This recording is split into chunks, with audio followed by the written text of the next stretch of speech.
Aquest treball es diu Marxista-Leninista, Rojo Separatista i el vaig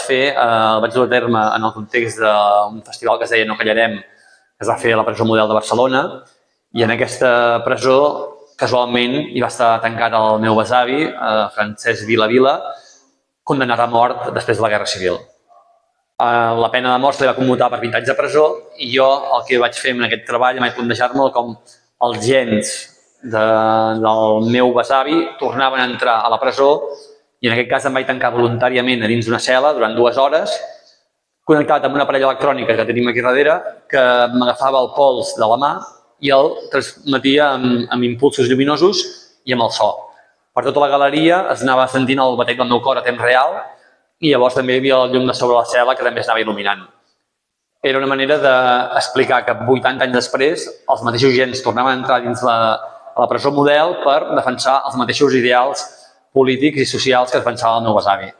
Llavors aquí podem veure també el que és el Consell de Guerra del meu besavi, que vaig anar-lo a imprimir amb aquesta sobretela, amb aquesta idea que dona la tela blanca com a mocador, com a element per eixugar les llàgrimes, aquesta idea de dolor que van passar els familiars durant tot aquell context dels anys que va estar tancat a la presó.